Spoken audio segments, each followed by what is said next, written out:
World Financial Group offers entrepreneurs from all backgrounds the opportunity to start their own business on a level playing field. Dr. Yana Woodhouse, receiving the WCM Wall Street Pioneer Award by the United Black Wall Street of America, Inc., is one of those entrepreneurs. I see WFG and TFA as a place where African Americans with an entrepreneurial mindset can flourish. And the bonus, we help families and serve the communities across the country. To learn more about us, go to worldfinancialgroup.com. We are the sons and daughters of the soul. We are resilient and forever forward-thinking. We ask for nothing else than the opportunity to live and to create the lives that we were meant to live. We want nothing but an equal chance at options and possibilities. The same possibilities and options to live out our potential as our fellow man. We want to be heard, understood, and expressive in our reality. We are the future. We are the creative. We are here.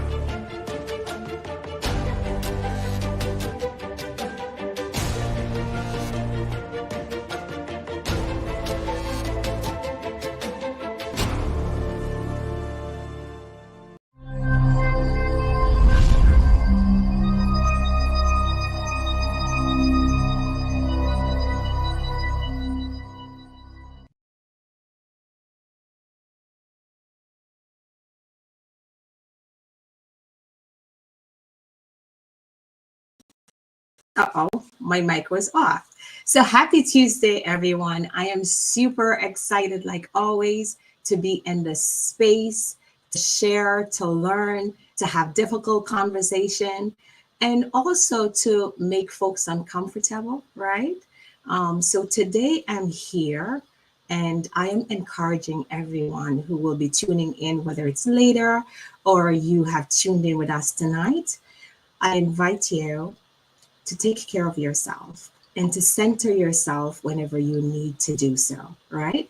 So I am going to take this opportunity to invite our guest, Amanda Wallace. She's tuning in all the way from Durham, North Carolina.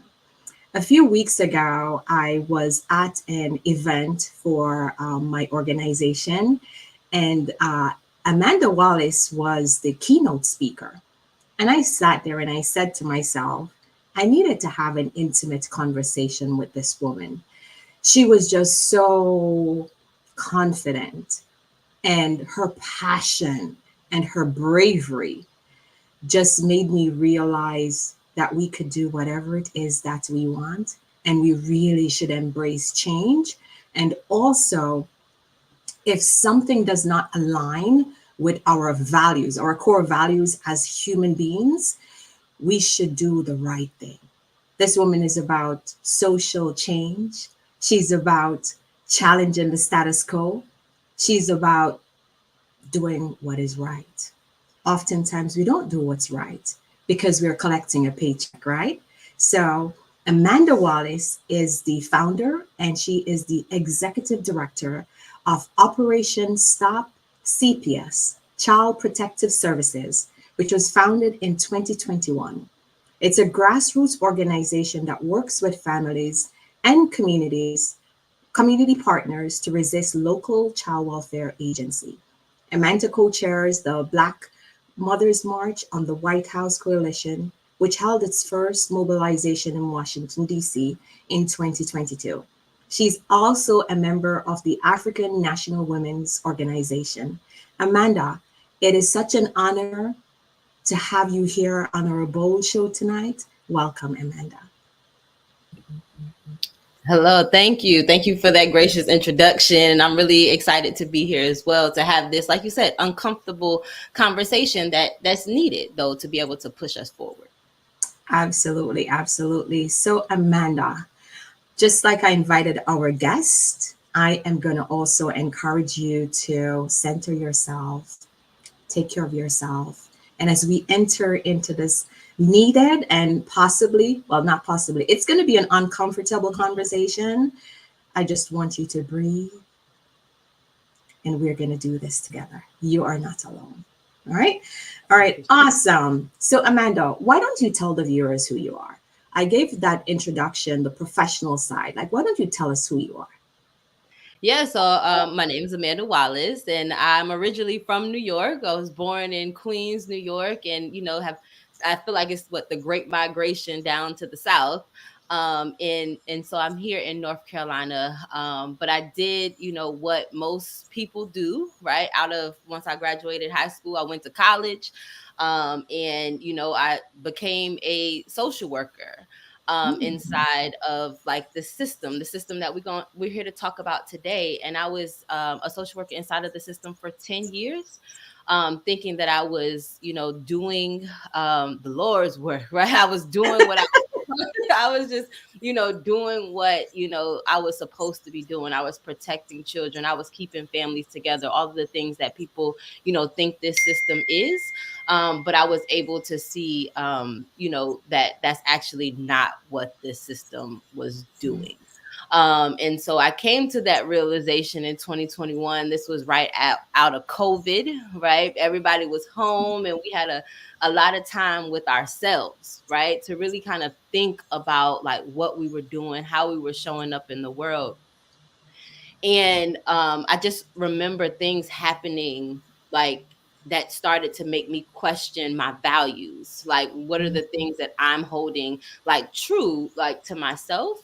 And so again, it started to make me a threat inside of the system, right? My voice became a threat. I started to become a target to the people in leadership.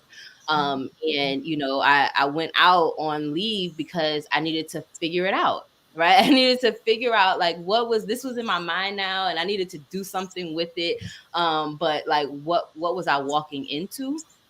And that's how Operation Stop CPS was launched. I always tell people nothing about Operation Stop CPS was written down or designed or anything until I was able to turn my mind off inside of the system, right? And really start to think about how am I going to give what I know to the community, to families, to stop myself, because I was an investigator inside of the system, right? I was on the front line of like this system, and how do I stop myself from impacting families? And again, that's how like the Operation Stop CPS was launched. Wow, that was powerful. But you said something that was so interesting, like you had to stop yourself from impacting. Can you talk to me about what was that like for you? Because that's a huge change for 10 after 10 years. How did you unlearn to relearn? Talk to me about that.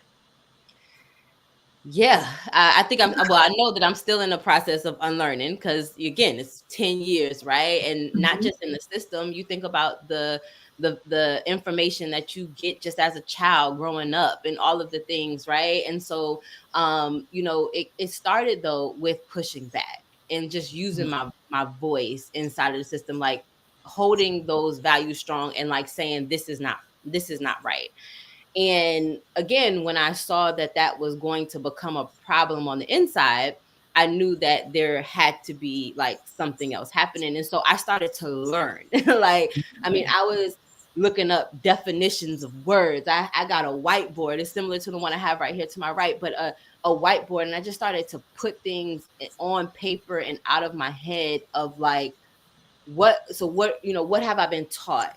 And then like really going down the rabbit hole of like how did I get that message, and how can I challenge those messages that I've been taught? Like, if I hold the value that families are supposed to be together, how can I justify separating a family?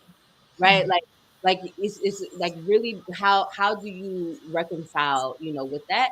And it started to again just make me question like just everything. And again, I just started to really like learn. And that's what when I found like after launching Operation Stop CPS, was the African National Women's Organization, which helped deepen like the resistance to the family policing system and really putting this system into context. Because when I first launched Operation Stop CPS, I believed that it could be reformed.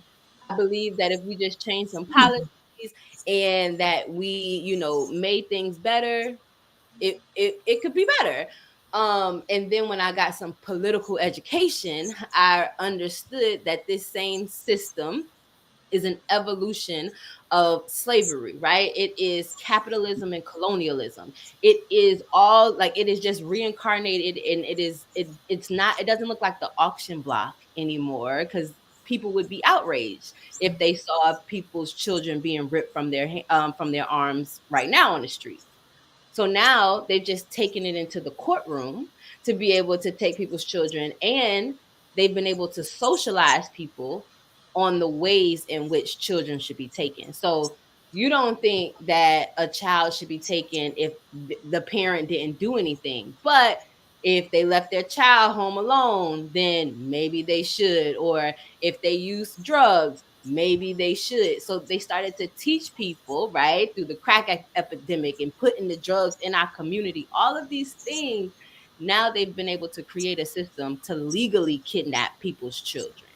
And so again, but that came from what I believe now came from a lot of like research and understanding, and like, again, putting this system into context and just calling a thing, like you just got to be able to say that, because if we can be honest with our history, they've killed and imprisoned people that just speak the truth. Because the truth is so powerful, it's not complicated, right? It's not complicated, but it's extremely dangerous to like the colonial regime, like the United States, who created this issue. So thank you so much for that, Amanda. So for folks who are tuning in or will tune in later, we're literally talking about child welfare. That's the system. So we're going to name whatever it is that we're talking about here tonight, because we're here to educate people and to motivate people to want to do the right thing. Because basically, this is what it is. It is doing what is right by children and families. So, Amanda, you talked about a prior system who would try to silence people, try to silence that voice. Have that happened to you? And do you care sharing and talking about situations where your voice was trying to be silenced? Oh yes, I've definitely faced retaliation for speaking out. The first time that I was ever arrested was for speaking out against a 2-day-old baby that was snatched from his mother's arms, again, from the hospital. She never even made it out of the hospital with her child. And so again, I was put in jail for voicing like what was going on in that situation. And I mean, I've faced restraining orders that social workers have taken out on me because they say that they're fearful because we're just telling them what they're doing on the inside, and again, but the most like, I feel like the most dangerous retaliation that I faced was when, well, it was in 2023, when the State Bureau of Investigations surrounded my home and knocked on my door for hours, and said that I had been indicted for using a government computer while I worked for the government. And that was 2 years prior. And so, if I know the truth of why this happened. It was in regards to retaliation and trying to suppress my voice, because I had 3 weeks before I got indicted, I had went to a county commissioner meeting and was speaking on what was happening. And we were, again, in the community raising awareness. And so then they came with these bogus charges to try to put me in jail, and keep this over my head. Luckily, with the support of the community, when they came to my home, the community showed up and they backed off. And I was able to, turn myself in and get out, very quickly. And now I'm currently still, fighting those charges. I don't have a court date. I don't have anything. They're just trying to keep this over my head. So if I'm doing too much, I guess they will, bring it back up. So yeah, so we'll see. We'll see what they do. Amanda, let's take it back a bit, because I feel this fire burning in you. And this fire, no one can put that out, right? Talk to me a little bit about some of your motivation, and we talked about childhood. We talked about all of that trauma because this is all a part of the system, right? And how this is often used to control who we are. So tell me about what was your, not necessarily childhood, but what motivational factors did you have or what influence you had in your own household growing up to give you this fighting spirit? Yeah, I would say the experience of being in relationship and in community with my own family is what really motivates me, because that's an experience and a privilege that so many people don't get because of this system, right? Because of being separated from their family. And so being able to be like my family, we are very matriarch, right? And so being around my mother, my grandmother, my grandfather, my dad, my aunts, my uncles, having these people that again have fire because they know their power, and being able to pass that down to me when I was launching Operation Stop CPS. Like my family held it down. You know what I mean? Like they held me down. And again, that is something that so many people do not have.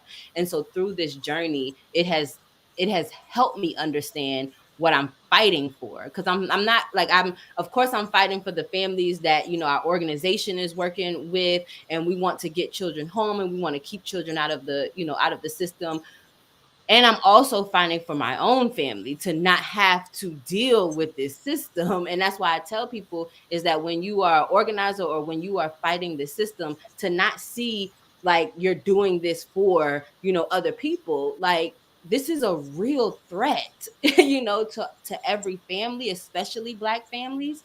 And we have and so that experience of just being loved, that experience of being able to experience my childhood, have birthdays, have my cousins, like those are what drives me, because that is something that everybody should be able to experience without the threat of separation. Wow. So I hear you say the value of family means so much to you. And Hmm. without a family, technically we're nothing, right? Because it goes back to the old adage, like no man is an island. We all need someone. And it sounds like you really have like a village, you have like a community. But Amanda, what does empowerment mean to you, especially in the context of the communities that you serve? Yeah, I think empowerment is having the power to do what it is that yourself, your mind, your body tells you to do, without being told by a system or someone else that you have to do something differently. I mean, again, like that's just like being empowered is just walking in your own purpose and your own truth, and with the resources that you need to make it happen. And just the community and the village to lean on and to hold you in certain moments, is for me what power is. Just talk it, like you speak it, you believe it, you walk it, you're there.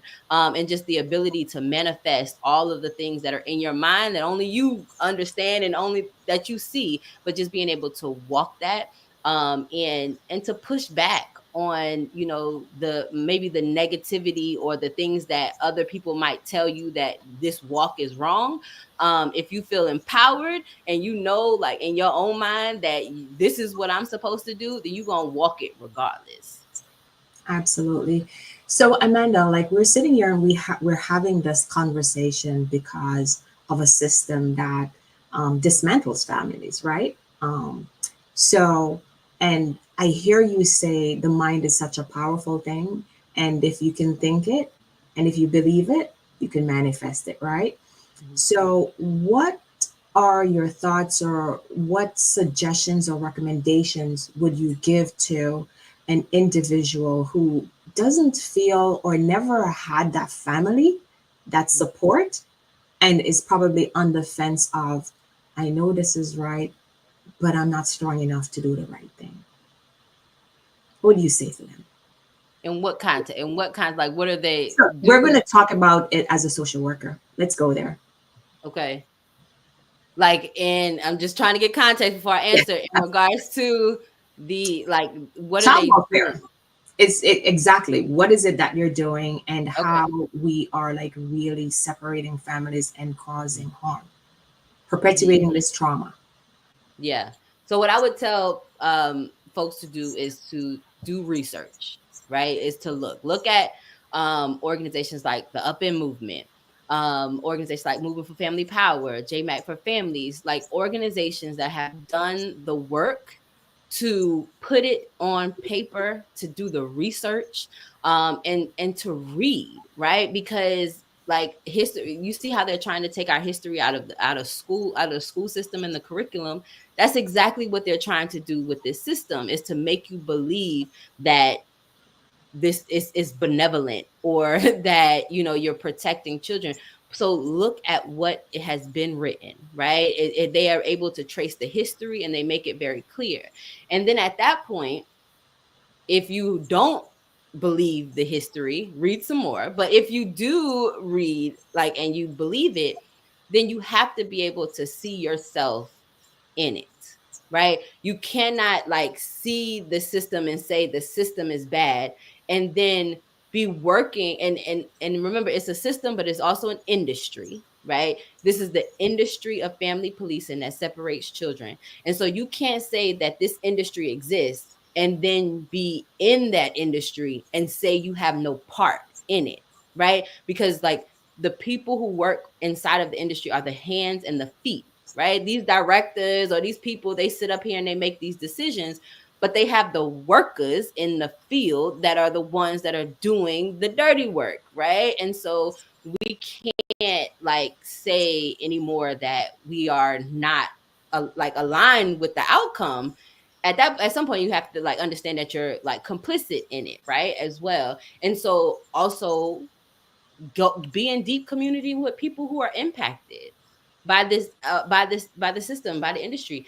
And like, but with the understanding that if you are still inside, you have to understand the energy that's going to be in the room in those moments, right? And so you could be in a room with somebody that's telling their story, but if they are upset, it's because like they are talking to someone who has the power to do something differently and chooses not to at the same time as well. Like, and people who are impacted by the system are going to see people who are attached to the system as the problem.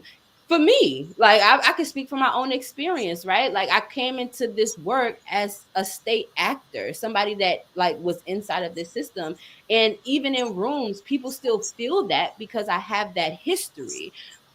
And I have to walk into those rooms and understand and hold that. Like that's my history or whatever. And I'm intentionally trying to do something different, right? And give my body and my knowledge to families at this point. And so that's what I would tell people is like, educate yourself and make the decision. Like we can't stay on the fence. I think we're at this place where we can't teeter totter. Like we have to like make a decision at this point. We got to make a decision. Mm, interesting, interesting. So, how do you, because I know as a social worker myself in the system, it's can be very, very challenging to hold space, right? For families when, because I like to talk about the iceberg effect. We see the behaviors of our families, but we don't really stop to understand the underlying cause of what is perpetuating that behavior. So we're quick to judge and we name combative, right? Mm-hmm. Confrontational and all of the negative connotation that goes with that, right?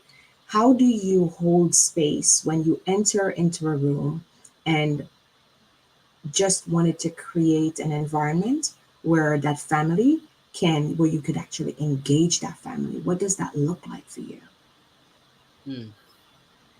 Well, again, I think if it depends on the context of the room and the table that is being created. I Mhm. think that if you are someone, if you're the social worker and you're having a conversation with somebody and their children have been kidnapped and are currently inside of the system, I think that's a hard conversation because there's always going to be a power differential in the room.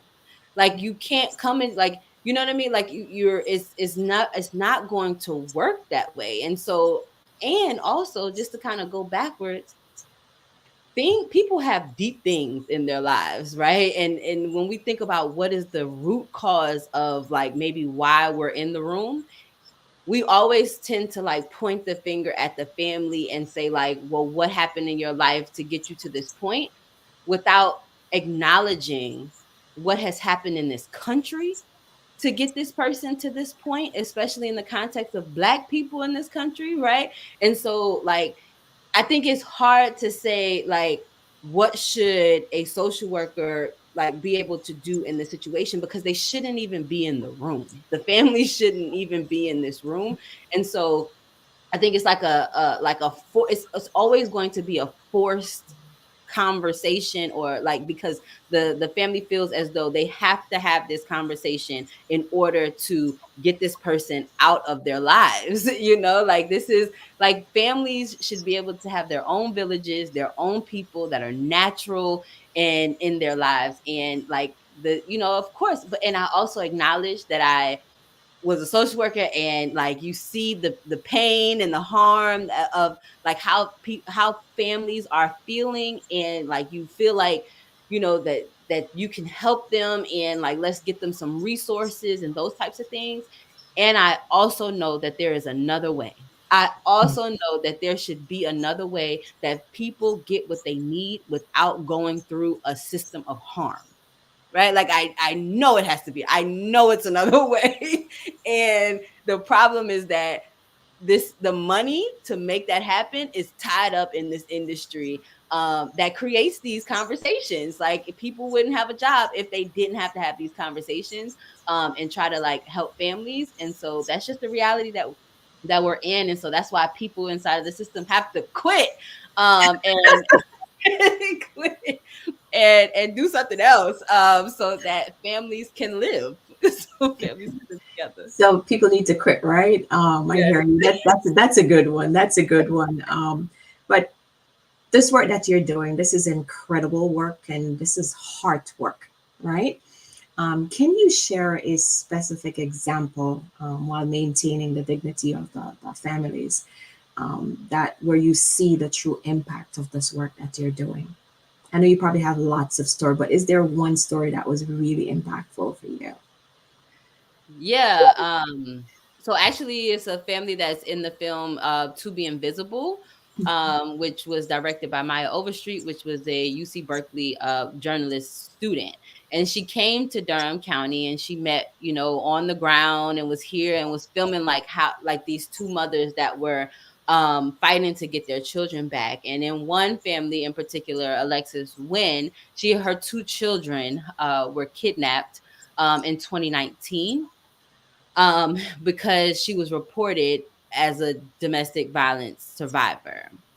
And so that again created this entanglement with this system. And when we got involved in 2022, she was at the point where they were trying to like adopt her children out and not give her children. Reunification was not the plan at that point. It had been over a year. And so we started to protest outside of the DSS building. We started to go to the county commissioner meetings. We, you know, started to put pressure on the judge because this person was keeping these children inside of the system. The judge actually recused herself and said that she was concerned for, you know, the community, which is what we wanted, right? We wanted her to get off anyway. And so again, so that created a situation where Alexis was able to go into court and create new conditions for her to get her children back. And so they did come home. And we were extremely excited about, you know, about that because, you know, they wouldn't have been home without the community, you know, stepping up and showing up and saying that like these children belong to their community. And so, yeah, Alexis is, you know, doing well. She's with her, you know, again, with her children and, you know, continues, you know, this fight. Ah, awesome, awesome. That is just like so powerful to hear. Amanda, you started this on the height of the pandemic. I'm going back a bit because this Mhm. conversation is so much that's coming up. You started this in the height of the pandemic. That was like lots of social isolation at that point, apart from your family. Um, like, what has this work been like in terms of you connecting with other minded individuals to like really join arms to continue this needed work that you're doing? Talk to me about that. Yeah, I always say that I appreciate the movement home that I found immediately after like kind of launching Operation Stop CPS, which is moving for family power. And I remember we were having a rally down in Florida. And one of the co-founders of Moving for Family Power, Erin Mouse Cloud, she flew down just to be there in that moment, and like that in that moment showed me like what that meant to just show up and just be there for people. And so again, so in that I was able to get connected with the Up In movement, and the African National Women's Organization, and just again just people who got it, that I could lean on, and that like understood how hard it was on the ground and where we are in a movement, because we're talking about a system that has been around for hundreds of years. And when you look at the movement to abolish family policing, we're looking at 5 or 6 years, right, of like this movement building. And so, again, just being able to find other organizations that have welcomed like me in to like, do this work it has I have understood what purpose is, because if you're just walking in purpose, you'll find your people. You'll find your people. Find your tribe. Yeah, definitely. Which leads me into my next inquiry, right? So, funding. This is grassroots. You started this with no plan, just knowing you had passion and you had to do the right thing, right? Like, what does that look like for you in terms of like the capital? Like, how do you manage? Well, I've been able to be blessed to still be alive right now and not be homeless and all of those things. Like I said, my family is an extreme support, especially when I first, launched Operation Stop CPS. And just being again aligned with other organizations has helped like fuel this movement. Individual donations and those types of things, on our website, people will go and donate to continue to fuel this movement. But I always say, in regards to Operation Stop CPS, is it's not something that I'm like trying to like build. Like, it's because I don't want to. Like, we shouldn't have to be doing this work. And so when we look at funding, it's looking at funding of how do we like build communities. How do we build our community here in Durham? How do we, sustain in that way so that we are building alternatives? Because Operation Stop CPS is to defend the rights of families and protect those rights. But when it comes to fueling and funding, we are, really focused on how to build alternatives. But like I said, it has been with the support of family, of other organizations, and individual donations that have kept us afloat, and we are still there, up above water. So we are doing all right. Awesome. And what would you say is your biggest challenge in this work, and how you're able to overcome them? Yeah, I think the biggest challenge is the retaliation. Is has because it definitely is effective. That's why they do it. Like, it's literally that's why they do it, and it's what keeps people like I feel like stuck like in this way. And it's sometimes a lot of frustration as well. It's hard because I know that it could be so simple to just go and get children from where they are currently being held. I know that it would be really simple to take over the building so people couldn't come to work. Like, those things are really simple, but then when this system is so connected to the policing system, the people with the guns, the people with the power to kill you, the people with the power to lock you up, people are like their voice becomes muted in this, especially when you are grassroots and trying to organize with families who are directly impacted, when the people who have the power, which their children, like, right, their children are in this system. And so when they're dangling your child, like, if you talk about what is happening, you can't get your child back. If you talk about this, then we're going to take your visitation away. That's what the frustration is, because, like, as an organization, we are trying to move for the freedom of all people. And when you are on the ground, you have to move at the speed of the people you are organizing with, right? And so, like, again, it could get frustrating at times. But at the same time, in order for us to be able to lay solid foundation, we got to move at the speed of the people that are being impacted, because that's how it grows naturally. That's how we put down foundation, that no one is able to, penetrate. Amanda, how do you take care of yourself? How do you pour back into your cup? You give so much. And this work, like I said, it's hard work and you're giving from within.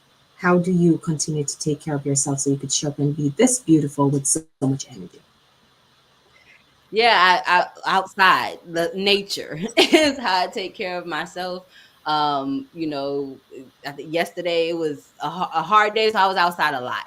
So just being able to walk, and just, again, just being, like, acknowledging the trees, acknowledging, how the leaves are changing, acknowledging, like, the presence of nature, because we are nature, we are beings. And if and just being able to be mindful of those things. Yoga, taking time to get on the mat and taking breaths, and just being, like, grounded in, like, my own power, and just my own understanding, right? Like, when things get hard, they are hard. Like, you know what I mean? Like, I think people get, it's like, yes, it is hard to live in a colonized society, right? It is meant that way, to keep you down. And so, yeah, it's just, it's hard. We're doing hard work. And so just acknowledging that, and just continue to move forward, like I said. But if I just need a break, if I need to just take a nap, if I need to, just lay down, just being, more thoughtful to do that. Something that I've had to learn to do, especially from first launching Operation Stop CPS, and just having to feel like I had to do everything, versus now being in, partnership with other organizations that are able to hold that, for our organization as well. Awesome. Amanda, you started this as a grassroots organization. Obviously, you don't have money like that, right? Um, what supports do you have that's helping you with the organization of all of this advocacy work that you're doing? What supports do you have? And I know you're connected to other communities that's doing this work, but for yourself and for Operation Stop CPS, like, what does that support look like outside of your family? Yeah, I mean, for us, it's being in coalition with other organizations that are on the ground here in Durham. Like, we recently, well, in January of this year, we started a Child and Family Action, like, coalition with other organizations that have helped.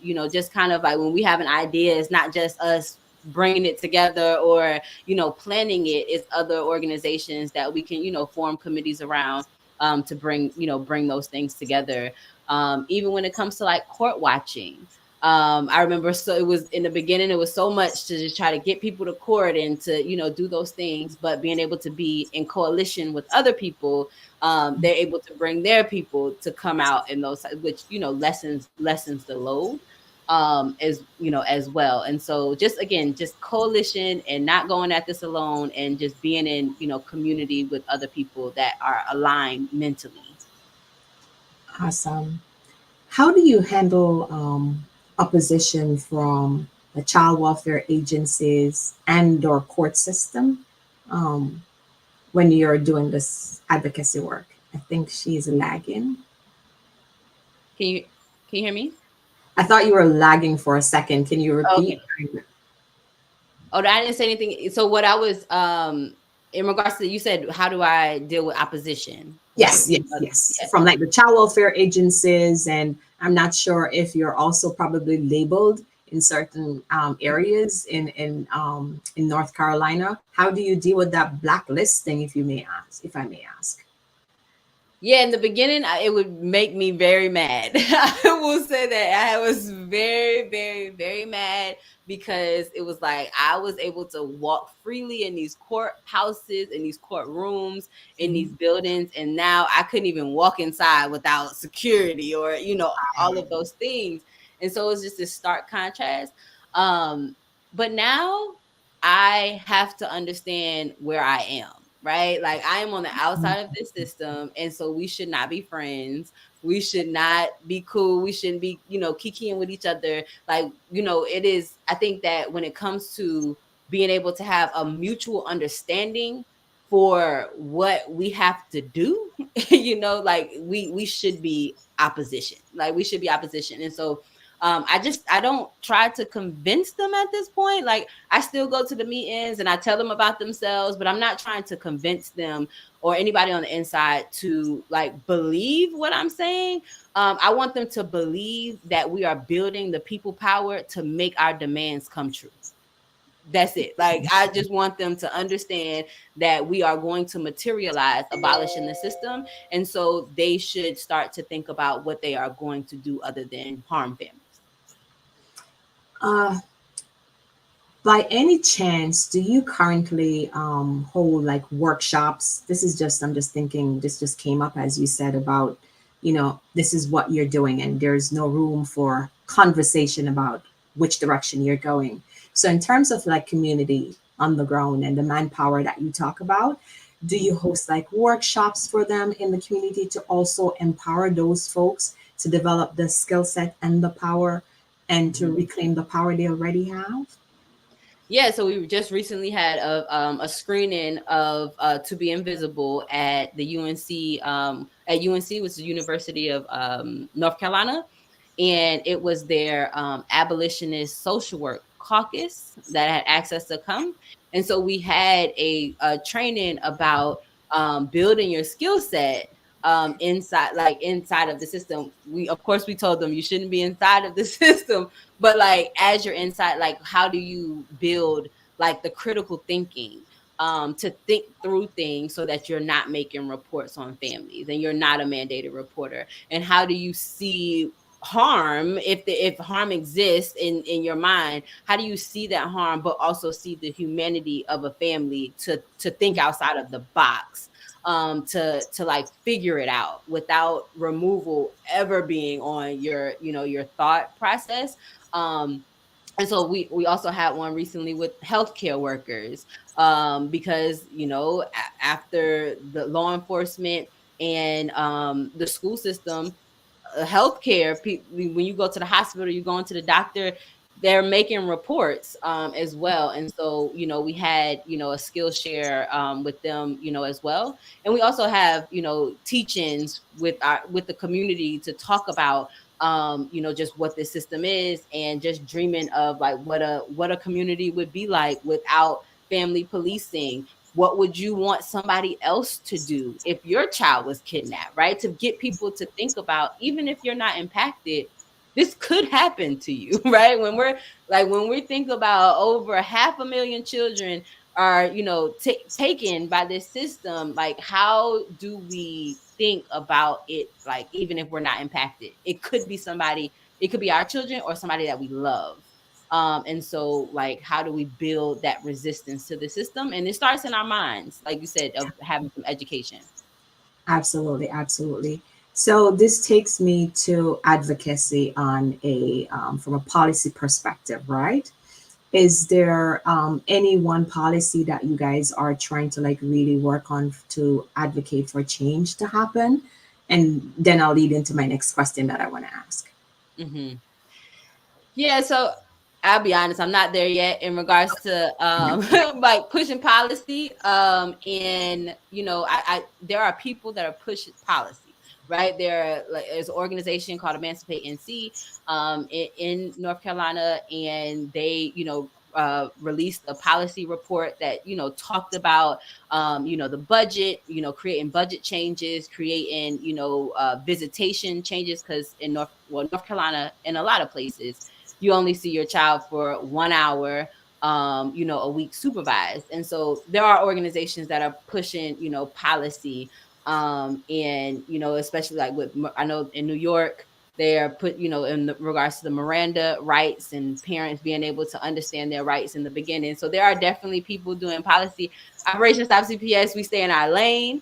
And so we talk about the policies most definitely, but we are about agitating, you know, on the ground and getting people to get out of this system and trying to free babies and children. I love that. I love that, agitating on the ground. I want to pause for a second and just to honor what you just did just now, the honesty and the vulnerability that you showcased just now to say, hey, we're not there yet, and we're focusing on what it is that we do best. I really want to acknowledge that. And I think that's also a part of the process that needs to happen. Like, we need to be really honest with ourselves and name what it is, and not feel as if like we have all the answers and that we have to have it right. It's okay. So thank you so much for that. So initially, I talked about the Black Mothers March that you were mobilized back in 2022. Can you talk to us about that a little bit more and tell me like what's the significance behind that?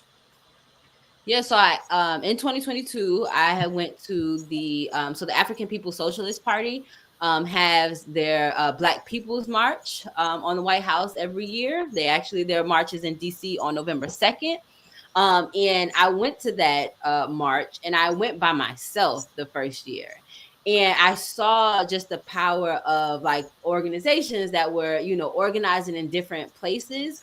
And they were bringing their people like to one place, right? And like just, you know, just the politics that happen at marches, the conversations, the deeper, you know, connects that you can have. And so I was like, and myself and Yesterday Aramella, which is the president of the African National Women's Organization, we were just like, we need to have this for family policing. Like, we need to have a march to bring people together who are organizing, right? Who are on the ground and organizing their people. And so, I mean, there was November of 2021, and May of 2022, we had our first march to bring folks together. And it has definitely grown into a weekend. It's not just a march, it is a weekend. The Black Mothers March is a weekend of events that hold space, you know, for parents to like come together and to meet each other, like people who are aligned with abolition, to be able to connect with each other.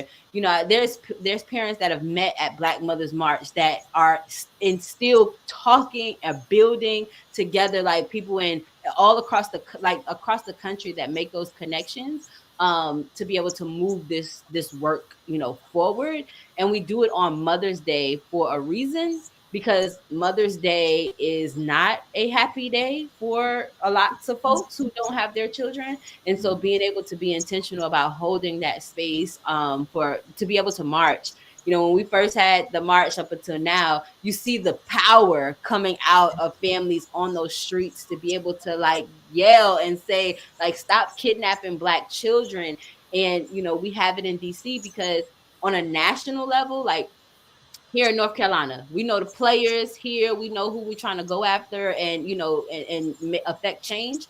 But on a national level, we have to see the United States government as the issue, right? As the captor, as the institution or the regime that has created the family policing system. And so that's why we go to DC, to stand united, to again say we are going to build enough people power to take this down. Love it, love it. The agitators on the ground. Absolutely. Yes. So Amanda, like, because you mentioned earlier that Operation CPS, like, this is the start, but then there is the next step. Where do you see Operation CPS in the next 3 years? If you ask me. Yeah, so I see us branching out of Durham, which is where we primarily do our work. I mean, I get emails and calls from people, one, all across this state and across this country, that's like, we need Operation Stop CPS here, come here, do that. And I've learned that you cannot spread yourself too thin.